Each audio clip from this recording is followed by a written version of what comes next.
नमस्ते सदा वत्सले मातृभूमे त्वया हिन्दुभूमे सुखं वर्धितोऽहम्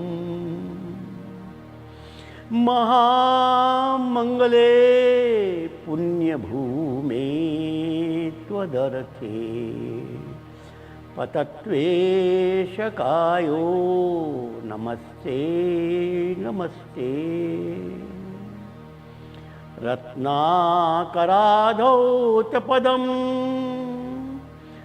हिमालयकिरीटिनीं ब्रह्मराजर्षिरत्नाढ्यां वंदे भारत मातरम्। उत्तरं यत् समुद्रस्य हिमाद्रैश्चैव दक्षिणं वर्षं तद् भारतं नाम भारतीयत संतति। प्रभो शक्तिमन् हिन्दुराष्ट्राङ्गभूता इमे सादरं त्वां नमामो वयम्। त्वदीयाय कार्याय बद्धा कटीयम् शुभामाशिषं देहि तत्पूर्तये। लोकाभिरामं रणरङ्गधीरं राजीवनेत्रं रघुवंशनाथं कारुण्यरूपं करुणावतारं श्रीरामचन्द्रं शरणं प्रपद्ये। श्रीरामचन्द्रं शरणं प्रपद्ये। मनोजवं मारुततुल्यवेगं जितेन्द्रियं बुद्धिमतां वरिष्ठं वातानरयूथमुख्यं श्रीरामदूतं शरणं प्रपद्ये। श्रीरामदूतं शरणं प्रपद्ये। विजेत्री च न संवता कार्यशक्तिर्विधायास्य धर्मस्य संरक्षणम्।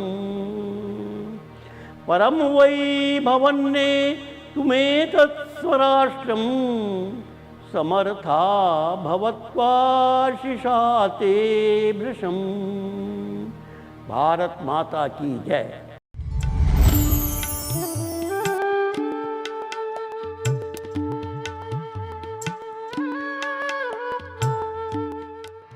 श्री राम जय जय राम। श्री राम जय जय राम। श्री राम जय जय राम। श्री राम जय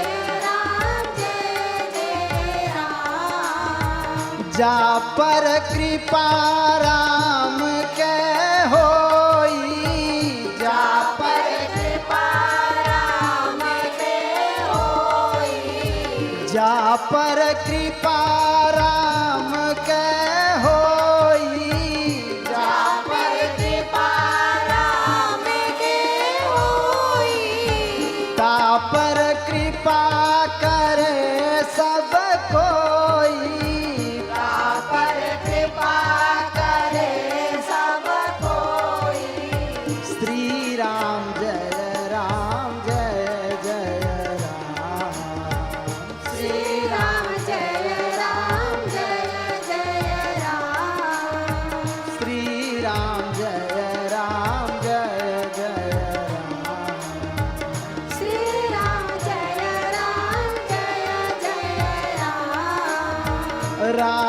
काज लगी मम अवतारा राम काज लगी मम अवतारा एकल मैं हो जीवन सारा एकल मैं हो जीवन सारा श्री राम जय जय राम श्री राम जय जय राम श्री राम जय जय राम श्री राम जय जय राम एकल सेवा धर्म हमारा एकल सेवा धर्म हमारा एकल पूजा कर्म हमारा एकल पूजा कर्म हमारा श्री राम जय जय राम श्री राम जय जय राम श्री राम जय जय राम श्री राम जय जय राम श्री राम जय जय राम श्री राम जय जय राम सबको नमस्कार। मित्रों, पिछले सत्र में हमने क्रांति राम की चर्चा की थी और इस सत्र में हम क्रांति एकल की चर्चा करेंगे। राम जी के मार्ग पर चलकर एकल गांव-गांव में क्या कर रहा है, इसकी चर्चा होगी एक गीत के माध्यम से, जिसको हम योजना गीत कहते हैं, अर्थात एकल अभियान की योजना का गीत। सर्वप्रथम दो पंक्तियों में हम अपने उद्देश्य को प्रकट करते हैं और उसके बाद प्रत्येक चरण में हमारी योजनाएं प्रकट होंगी। हमारा उद्देश्य है स्वावलंबी स्वाभिमानी भाव जगाना है। हम इस देश में ग्रामीण भारत को स्वावलंबी और स्वाभिमानी बनाना चाहते हैं। मित्रों, राजनीतिक नेताओं ने अपने स्वार्थ के कारण, वोट प्राप्त करने की इच्छा के कारण हमारे ग्रामीण भारत का स्वाभिमान नष्ट कर दिया,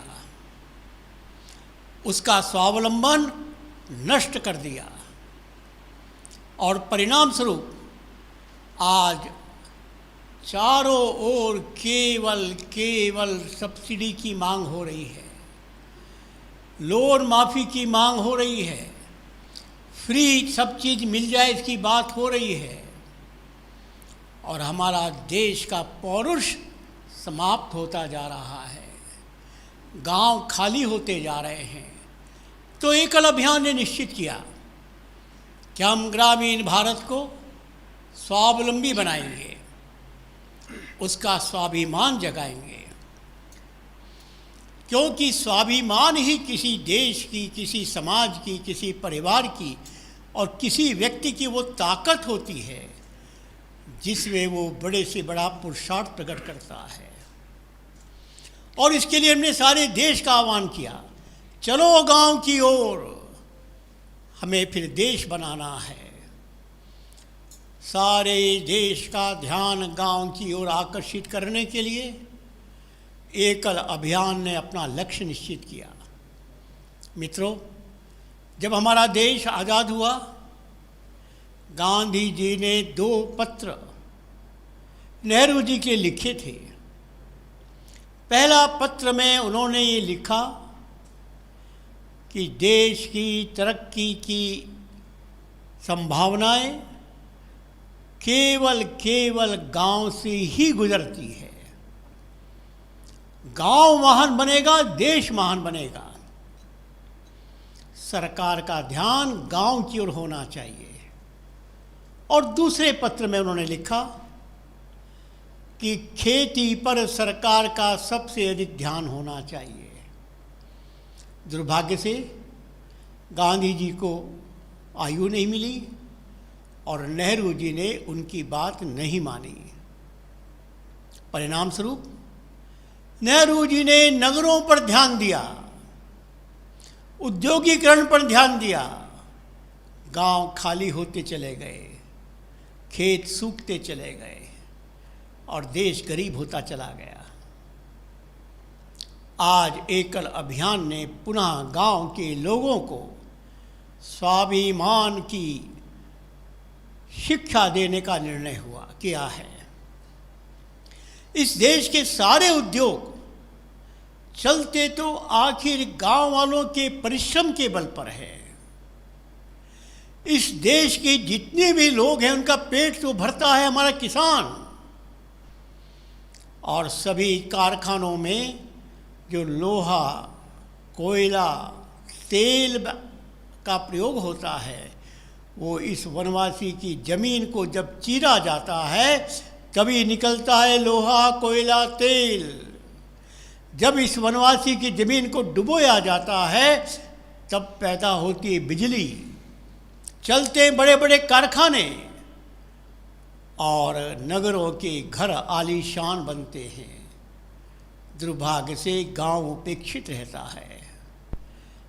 और इसलिए हमने आह्वान किया सारे देश को, नगरवासियों को, चलो गांव की ओर, गांव को ध्यान दो तो हमारा देश फिर से महान बनेगा। इसके साथ हमारे योजना गीत का पहला चरण क्या है इसको पहले सुनेंगे, इसके बाद इसकी व्याख्या होगी। स्वावलंबी स्वाभिमानी भाव जगाना है, स्वावलंबी स्वाभिमानी भाव जगाना है। चलो गांव की ओर हमें फिर देश बनाना है। चलो गांव की ओर हमें फिर देश बनाना है। हर घर में गौ माँ की सेवा, पशुधन का हो पालन। गंगा माँ की रक्षा से हो धरती माँ का पोषण। बने औषधि गौमूत्र से, खाद और ईंधन गोबर से। स्वच्छ रहेंगे स्वस्थ रहेंगे भाव जगाना है। जड़ी बूटी से खुशहाली हमें गाँव में लाना है।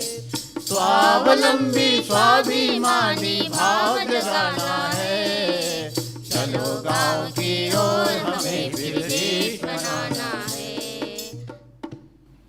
हमारे देश की आर्थिक व्यवस्था अच्छी हो, यह सबके मन की इच्छा है। लेकिन आर्थिक आधार क्या होगा?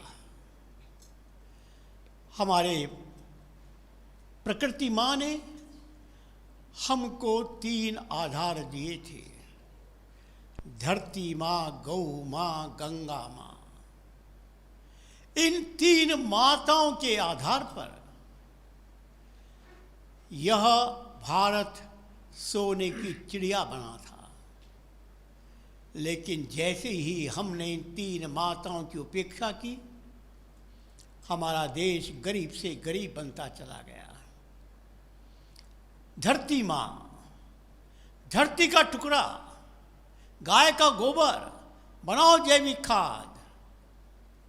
और गंगा माँ, समुद्र के पानी को भाप बनाकर बादल बनते हैं और वो बादल हमारे गांव में गंगा माँ के रूप में अवतरित होते हैं।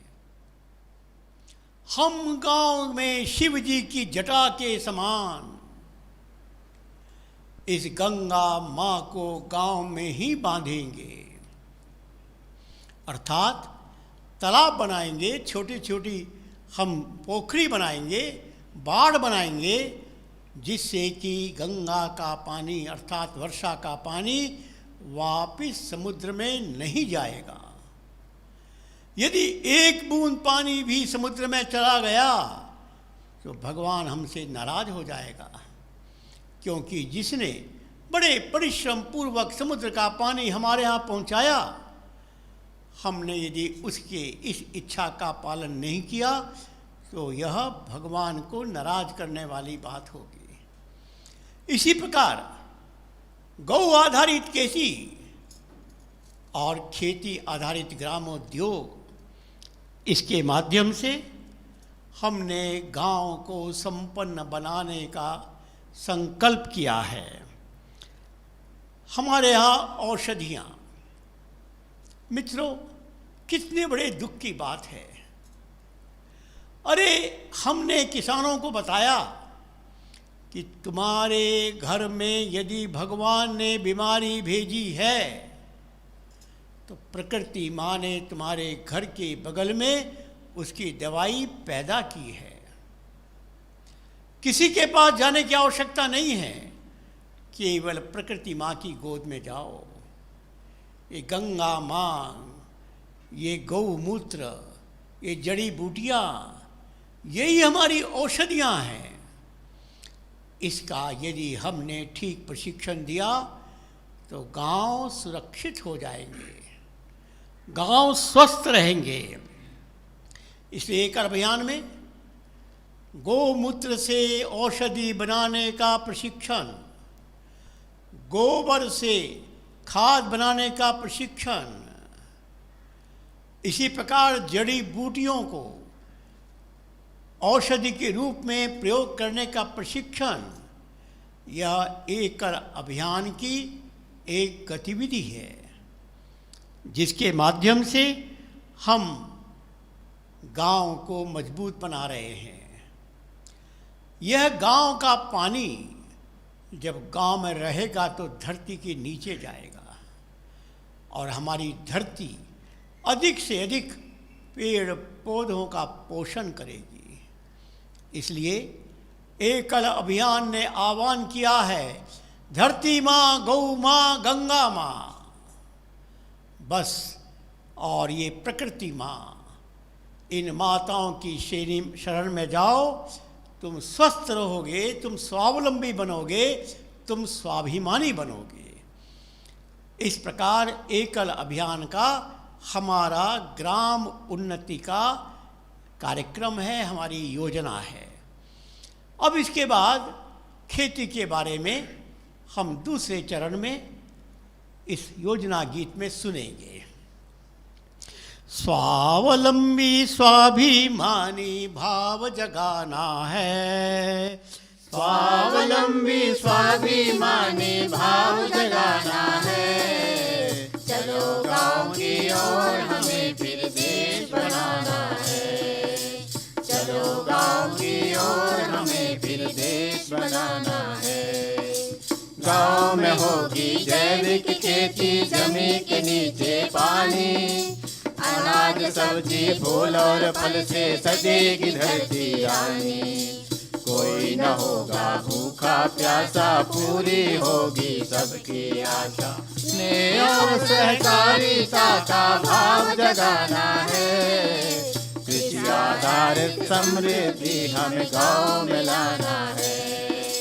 स्वावलंबी स्वाभिमानी भाव जगाना है। चलो गाँव की ओर हमें फिर देश बनाना है। जैविक खेती, कितना बड़ा दुर्भाग्य इस देश का। 60 के दशक में हमारे देश में एक प्रकार से अनाज की कमी हो गई थी। नेहरू जी का ज़माना था और अंग्रेजी पढ़े हुए कृषि वैज्ञानिकों को नेहरू जी ने आह्वान किया कि हमारी खेती कैसे बढ़नी चाहिए। उन्होंने केमिकल फर्टिलाइज़र का रास्ता बताया। सरकार ने केमिकल फर्टिलाइज़र को स्वीकार किया और सारे देश में केमिकल फर्टिलाइज़र का राज्य हो गया। ये बात ठीक है कि प्रारंभ में बम्पर खेती हुई, लेकिन उसके बाद क्या हुआ मित्रों? उस केमिकल फर्टिलाइजर के ज़माने में जिस पंजाब के गीत गाए जाते थे, उस पंजाब के प्रत्येक गांव के प्रत्येक घर में आज कैंसर का रोगी हो गया है। उस केमिकल फर्टिलाइजर के ज़माने में जिस विदर्भ के किसानों में गले में फूल की माला चढ़ाई जाती थी, आज उनके गले में फांसी का फंदा है। क्यों? उन्होंने केमिकल फर्टिलाइजर का उपयोग किया। उन्होंने धरती माँ को जहर दिया, और जो अपनी माँ को जहर देगा उसको क्या परमात्मा माफ कर देगा? और इसलिए आज इन किसानों ने बैंक से लोन लिया, लेकिन खेत की भूमि ने, धरती माँ ने अन्न उपजाने के लिए मना कर दिया। वो बैंक से लोन कैसे वापस करेंगे? वो हमारे ईमानदार लोग हैं, वो बड़े बड़े घोटालेबाज के समान बेईमानी नहीं जानते। बैंक का लोन वापस नहीं कर पाएंगे, इसलिए अपना जीवन समाप्त करते हैं। और पंजाब के लोगों ने बिना परिश्रम के जो खेती प्राप्त की, परिणाम स्वरूप वहाँ पर ड्रग की आदत पड़ गई। और अब चूंकि केमिकल फर्टिलाइजर उसके माध्यम से जो खेती हुई वह कैंसर का कारण बन गई। भारत सरकार कहती है मैं आपसे आधा घंटा बात करूंगा, हिंदुस्तान में एक किसान आत्महत्या कर चुका होगा। अर्थात हर घंटे 2 किसान आत्महत्या कर रहे हैं इस केमिकल फर्टिलाइजर के कारण। और केमिकल फर्टिलाइजर बनाने वाले बड़े बड़े उद्योगपति, विदेशों की कंपनियां, सरकार के नेताओं में गठजोड़ बन गया और केमिकल फर्टिलाइजर का प्रचार हो रहा है। और यहाँ तक प्रचार कर दिया गया कि केमिकल फर्टिलाइजर की तुलना में जैविक खाद से फसल कम होती है, जो बिल्कुल गलत है। हाँ, जिसने केमिकल फर्टिलाइजर बनाकर धरती माँ को बंजर बना दिया है, उसको 1-2 साल की सज़ा मिलेगी ही मिलेगी। अन्यथा जिसने जैविक खाद का ही प्रारंभ से प्रयोग किया, उसकी फसल भी अधिक और फसल का दाम भी अधिक। इसलिए एकल अभियान ने यह जैविक खेती का आग्रह किया है। और केवल इतना ही नहीं, 3 टायर खेती और 3 टाइम खेती, साल में कहीं कहीं 1 बार, अधिकांश 2 बार, बस हमने 3 बार फसल उगाने की ट्रेनिंग दी। और 3 स्तरों पर, ज़मीन के नीचे, ज़मीन से थोड़ा ऊंचे और ज़मीन से और ऊंचा। अर्थात 1 एकड़ ज़मीन में आज किसान जो कमाता है, हमारे एकल अभियान के प्रशिक्षण के बाद 9 गुना कमाई होती है। 9 फसल मिलते हैं। और किसी को विश्वास नहीं है तो झारखंड के गिरिडीह जिले में करमाडी गांव का मैं नाम ले रहा हूँ, जहाँ दूरदर्शन की टीम ने पूरा चित्र को सारी देश और दुनिया को दिखाया, जिसको करोड़पति गांव की घोषणा की, जहाँ एक किसान लाखों रुपया कमा रहा है, जहाँ से लोग सब्जी, अन्न यह निर्यात करने की स्थिति में है। जैविक खाद का यह प्रयोग एकल अभियान का सफल हुआ और हम हर गांव के लोगों को जैविक खाद के ही प्रयोग करने का प्रोत्साहन दे रहे हैं। इसके लिए ग्रामोत्थान केंद्र बने हैं, वहाँ पर किसानों को प्रशिक्षण दिया जा रहा है। और हमने पोषण वाटिका का अभियान चलाया। गांव में ही अपने घर के बगल में थोड़ी सी ज़मीन पर सब्जी पैदा करो, कुछ ऐसे पौधे लगाओ जो औषधि का काम करें। ये पोषण वाटिका एक प्रकार से हमारी गांव के घर के पास की डिस्पेंसरी है, मेडिकल शॉप है, जिससे गांव स्वस्थ रहेगा।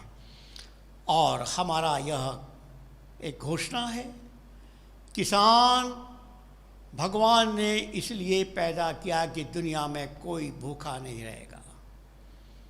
आप देखिए, कोरोना के संकट में उद्योग बंद हो गए, लेकिन खेती का उत्पादन इतना अच्छा हुआ कि भारत सरकार को 4 महीने मुफ्त 80 करोड़ लोगों को अन्न देने की व्यवस्था करने की सुविधा हुई। अर्थात ये किसान यह धरती का मालिक है। कितना बड़ा दुर्भाग्य है कि भगवान ने किसान को धरती का मालिक बनाकर पैदा किया,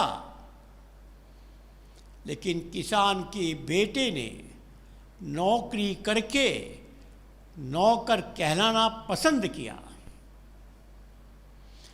जो लोग नौकरी करने के लिए पढ़े लिखे थे वे आज मालिक बन गए, और जो भगवान के द्वारा मालिक बनाकर पैदा किए गए थे वो नौकर बन गए।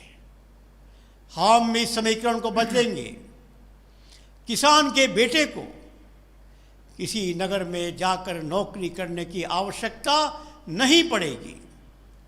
हमने इस कोरोना के संकट में देखा, करोड़ों श्रमिक जो अपने गांव छोड़कर नगरों में नौकरी करने गए थे, कैसी दुर्दशा उनकी हुई, कैसे गांव में आने के लिए वो चिंतित हुए, व्यथित हुए, नंगे पैर चल पड़े। उस समय की वीडियो देखकर लोगों के आंखों में आंसू आ जाते थे, क्योंकि उन्होंने अपनी धरती माँ को छोड़कर, मालिक का स्थान छोड़कर नौकर करना पसंद किया। ये ठीक है कि खेती आज बहुत सुविधाजनक नहीं है। ये भी ठीक है कि सरकार का ध्यान किसान की ओर कम है, लेकिन यह भी ठीक है कि किसान का पौरुष, किसान का आत्मविश्वास इस धरती से सोना उगल सकता है। अरे एक भी ग्रामवासी यदि अपनी धरती पर ही जैविक खेती से 3 टाइम और 3 लेयर खेती करने का विचार करते तो मैं दावे से कह सकता हूं कि जितने भी श्रमिक शहरों में गए नौकरी करने के लिए और जितना धन वो अपने घर को भेज पाते हैं उससे अधिक धन वो अपने गांव में पैदा कर सकते थे, लेकिन कोई बताने वाला नहीं था, कोई समझाने वाला नहीं था। अब एकल अभियान ने यह अभियान चलाया है रोजगार के लिए। हमने गांव के नौजवानों को कंप्यूटर की शिक्षा देना शुरू किया है। हमारे ग्राम संसाधन केंद्र में कंप्यूटर की ट्रेनिंग दी जाती है।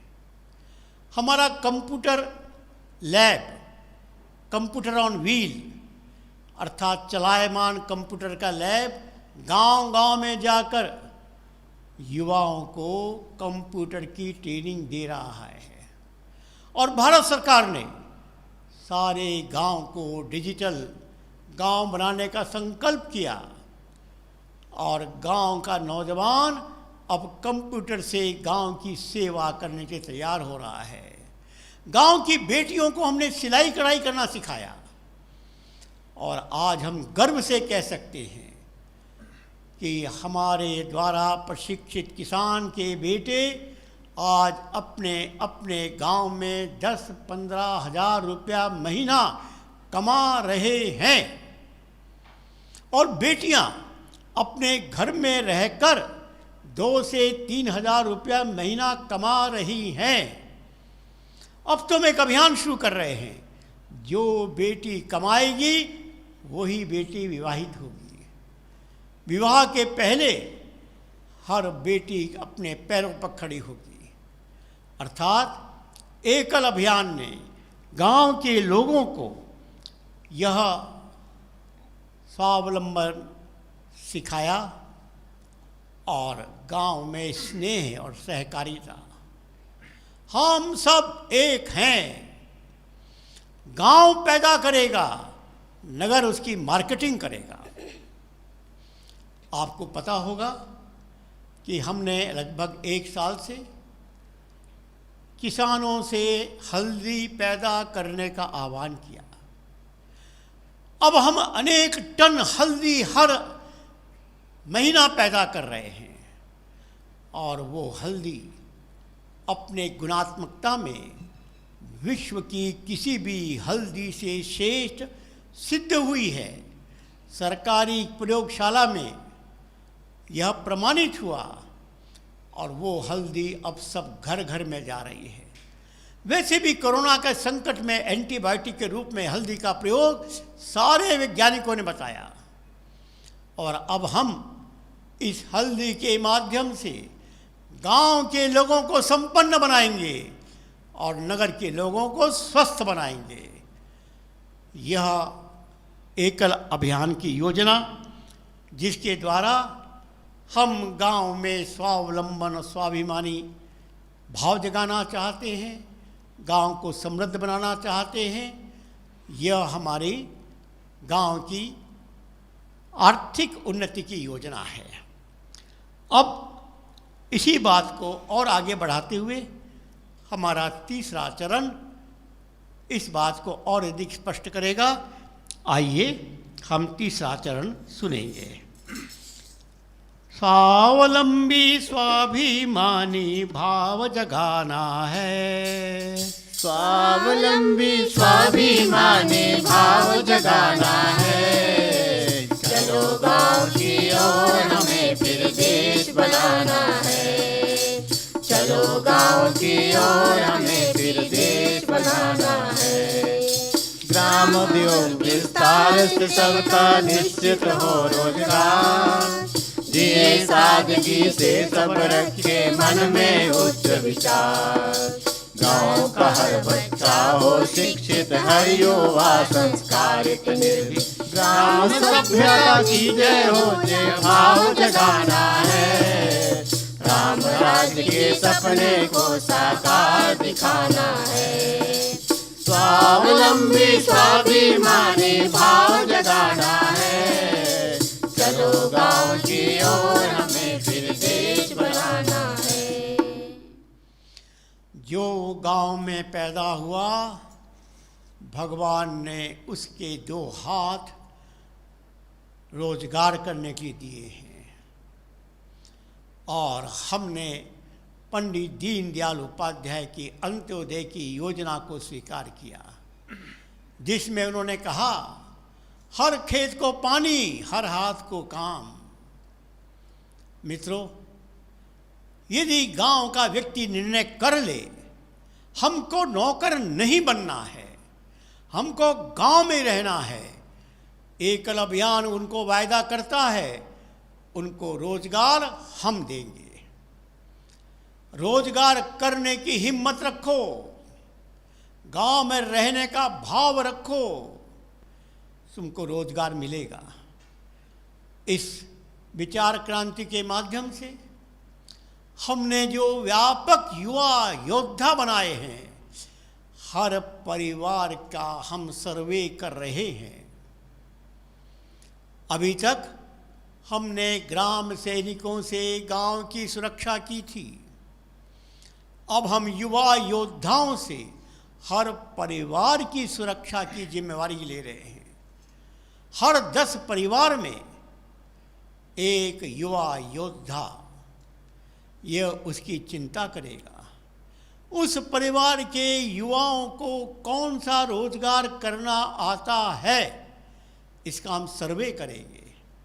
उसके अनुसार सरकारी योजनाओं के आधार पर उनको हम लोन दिलाएंगे, उनकी मार्केटिंग की व्यवस्था करेंगे और जो खेती करना चाहेंगे उनको खेती में ही कैसे लाभ हो इसका भी प्रशिक्षण देंगे। हमारा संकल्प है कि गांव में पैदा होने वाला कोई भी नौजवान आगे से नौकर नहीं कहलाएगा। शहरों में जाकर यह बिल्कुल भिखारियों की तरह नहीं रहेगा। अरे वो अन्नदाता है, वो तो नगरों का पालन पोषण करने वाला परमात्मा का दूत है। उसका ये स्वाभिमान हम जगाना चाहते हैं। हाँ, एक बात जरूर है, नगरों में रहने वाले लोगों ने पश्चिमी सभ्यता के वशीभूत होकर अपने जीवन को बहुत विलासतापूर्ण बना दिया। जिन चीज़ों की उनको आवश्यकता नहीं है, पश्चिम के लोग, उनका जीवन दर्शन ही विलासता का है। लेकिन नगर में रहने वाले हमारे सारे नगरीय परिवार और गांव के लोग जो नगर में गए, उन्होंने इस विलासता को ही अपना लाइफस्टाइल मान लिया। हमारा आह्वान है कि सादगी से जीवन जीना ही जीवन है। विलासता तुमको गुलाम बनाती है और इसलिए शरीर की जितनी आवश्यकता पूरी करो, लेकिन शौक नहीं। धरती माँ तुम्हारी आवश्यकता पूरी करने के लिए पर्याप्त सक्षम है, लेकिन तुम्हारे लालच को पूरा करने के लिए प्रकृति माँ तैयार नहीं है। तो सादा जीवन उच्च विचार, यह हमारी ग्राम की सभ्यता है। इसके लिए गांव-गांव में सांस्कृतिक क्रांति, वैचारिक क्रांति, ये प्रभु राम की कथा गांव-गांव में पहुंचाकर राजा का बेटा भी जंगल में कैसे खुश रह सकता है, नंगे पैर चल सकता है और राजपुत्र से भगवान बन सकता है, तो हमारे गांव का किसान, गांव के किसान का बेटा क्यों नहीं बनेगा। दुर्भाग्य से शिक्षा बहुत आवश्यक है, लेकिन वर्तमान शिक्षा बिल्कुल गलत है। स्वामी विवेकानंद जी शिक्षा की परिभाषा करते थे, education is the manifestation of the perfection already in you. शिक्षा वो है जो तुम्हारे अंदर विराजमान देवत्व को जगाए, स्वाभिमान को जगाए। मालिक बनना, उत्पादक बनना, उपभोक्ता नहीं उत्पादक बनेंगे, नौकर नहीं मालिक बनेंगे। हमारी प्रतिभाओं का हम प्रगटीकरण करेंगे। लेकिन आज की शिक्षा, मैकाले की पद्धति से नौकर बनाने की शिक्षा के कारण हमारे गांव खाली हो रहे हैं। आज कितना बड़ी विडंबना है, मैं एक उदाहरण से बताना चाहता हूँ। मान लीजिए एक सरकारी प्रतिनिधि गांव में पहुंचा, गांव वालों को इकट्ठा करके बच्चों को शिक्षित करने के लिए विद्यालय भेजने का अपील कर रहा है। तो गांव वाले पूछ रहे हैं, हम अपने बच्चों को विद्यालय भेजेंगे, इसका क्या लाभ होगा? तो ये सरकारी प्रतिनिधि कहता है, बच्चा पढ़ लिख लेगा तो अच्छा आदमी बन जाएगा। गांव वाले हंसते हैं। वो जानते हैं इस देश में जितना भ्रष्टाचार हो रहा है, जितना हिंसाचार हो रहा है, जितना कदाचार हो, बलात्कार हो रहा है, सब पढ़े लिखे लोग कर रहे हैं।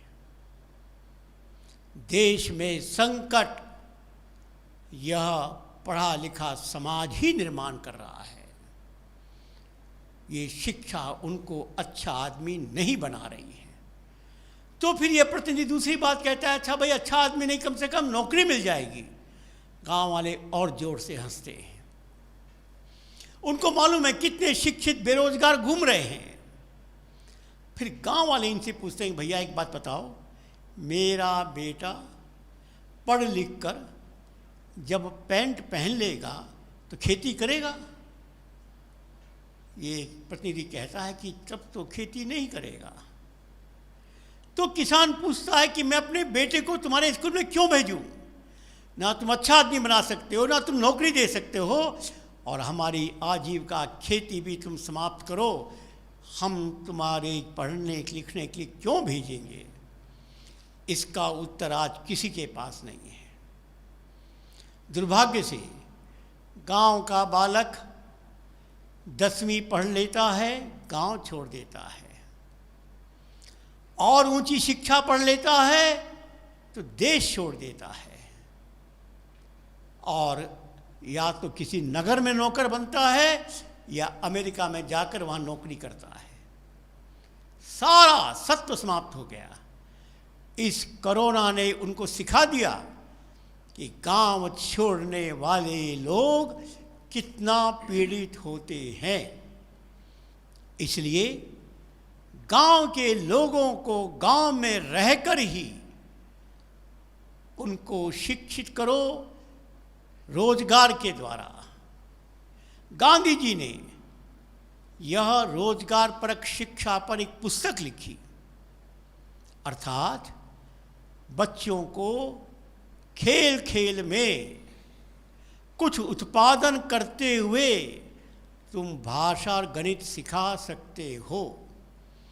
और यही शिक्षा पद्धति हमने एकल अभियान में स्वीकार की है, और हमारा विश्वास है कि एकल अभियान के द्वारा शिक्षित विद्यार्थी 10वीं 12वीं पढ़ेगा, लेकिन अर्न व्हाइल यू लर्न, पढ़ना कमाना एक साथ, तुम पढ़ाई भी करोगे और तुम कमाई भी करोगे।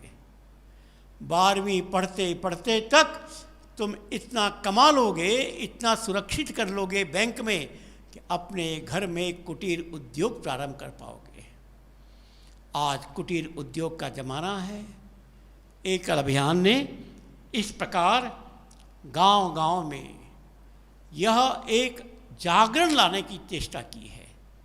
हमारे गांव की सभ्यता, हमारे गांव की संस्कृति, हमारे गांव का मेलजोल विश्व की अनोखी धरोहर है।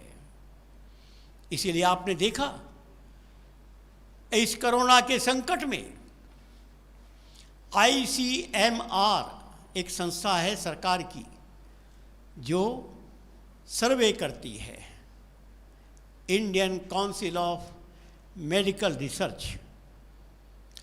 उसने अपने सर्वे में बताया कि कोरोना का संकट नगरों में तो 95% रहा, और छोटे नगरों में छोटे गांव में 0.02% रहा। ये गांव की सभ्यता, गांव की संस्कृति अपने आप फिजिकल डिस्टेंसिंग सिखाती है, स्वच्छ रहना सिखाती है, हाथ पैर धोना सिखाती है। इसके लिए कुछ सिखाने की आवश्यकता नहीं है।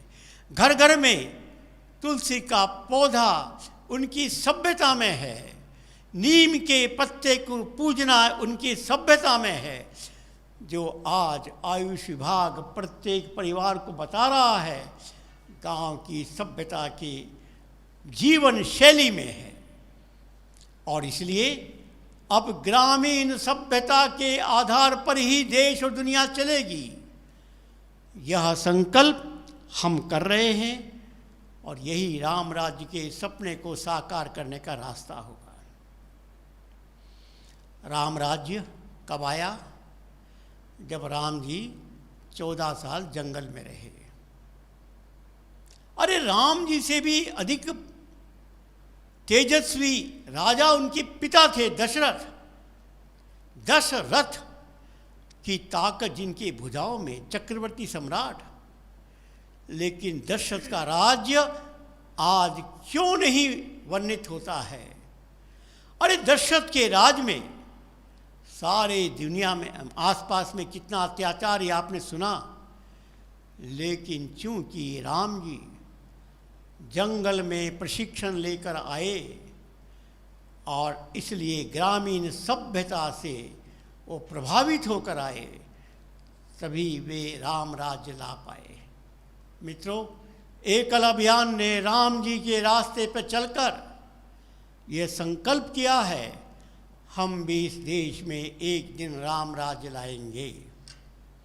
लेकिन एक और नई बात है, केवल भौतिक उन्नति व्यक्ति को रावण बनाती है और केवल सांस्कृतिक उन्नति व्यक्ति को भिखारी बनाती है। समन्वय होना चाहिए। भौतिक उन्नति भी आवश्यक है, सांस्कृतिक उन्नति भी आवश्यक है। दोनों के संयोग से ही कोई देश आगे बढ़ता है। आइए इस सांस्कृतिक उन्नति के संबंध में एकल अभियान के दृष्टिकोण को इस योजना गीत के अंतिम चरण में सुनेंगे।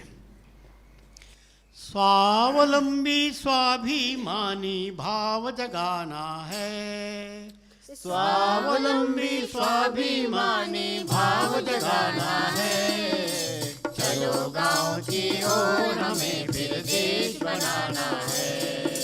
चलो गांव की ओर हमें फिर देश बनाना है। ग्राम नगर वन के वासी सब भारत की संतान, एक संस्कृति एक धर्म है पुरखे सबके समान। ऊंच नीच का भेद बुलाकर कंधे से कंधा मिलाकर समरसता का गीत गाकर कदम बढ़ाना है। इस हेतु से तन मन धन जीवन लगाना है। स्वावलंबी स्वाभिमानी भाव जगाना है। चलो गांव की ओर हमें फिर देश बनाना है। चलो गांव की ओर हमें फिर देश बनाना है। सांस्कृतिक उन्नति के लिए एकल अभियान ने गांव-गांव में संस्कार केंद्र शुरू किए, जिनको हम सत्संग केंद्र कहते हैं। पहले यह साप्ताहिक संस्कार केंद्र चलते थे, अब ये दैनिक परिवार सत्संग केंद्र चल रहे हैं। और इस प्रकार हमने पूरे गांव में समरसता, हमने पूरे गांव में एक परिवार, हम सब की एक माँ भारत माँ, हम सबके एक पिता परम पिता परमात्मा। जब हम सबकी माता पिता एक, तो कौन ऊंचा कौन नीचा, कौन छूत कौन अछूत, कौन बड़ा कौन छोटा। जो भी किसी को छोटा बड़ा मानेगा, परमात्मा उसको दंड देगा। और सत्संग केंद्र में आकर सब एक साथ प्रसाद ग्रहण करते हैं। समरसता, सब एक भारत माँ की संतान। हम अपने गांव की सांस्कृतिक उन्नति करेंगे, समरसता का भाव पैदा करेंगे और गांव को एक स्वर्ग बनाएंगे। एकल अभियान का ये संकल्प पूरा करने के लिए आप सबसे मैं अपील करता हूँ, आइए एकल अभियान के माध्यम से राम जी की क्रांति को आज की परिवेश में सफल करिए। सबको नमस्कार, धन्यवाद।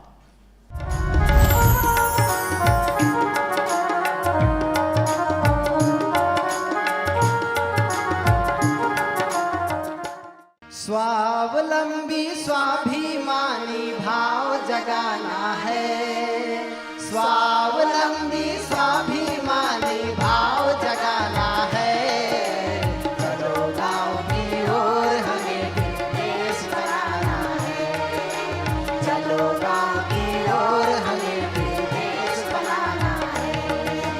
हर घर में गौ माँ की सेवा, पशुधन का हो पालन।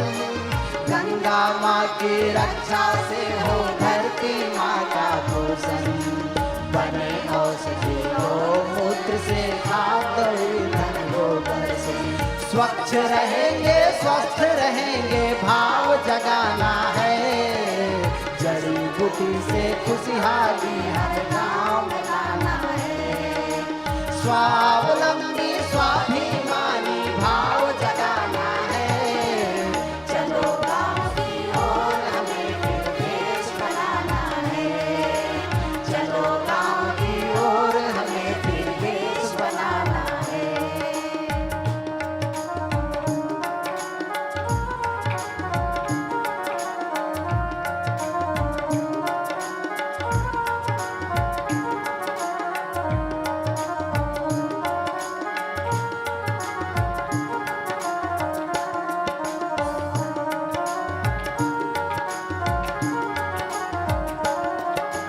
गाँव में होगी जैविक खेती, जमीन के नीचे पानी। अनाज सब्जी फूल और फल से सजेगी धरती रानी। कोई न होगा भूखा प्यासा, पूरी होगी सबकी आशा। स्नेह और सहकारिता का भाव जगाना है। कृषि आधारित समृद्धि हम गाँव में लाना है। स्वावलंबी स्वाभिमानी भाव जगाना है। चलो गाँव की ओर हमें फिर देश बनाना है। चलो गाँव की ओर हमें फिर देश बनाना है।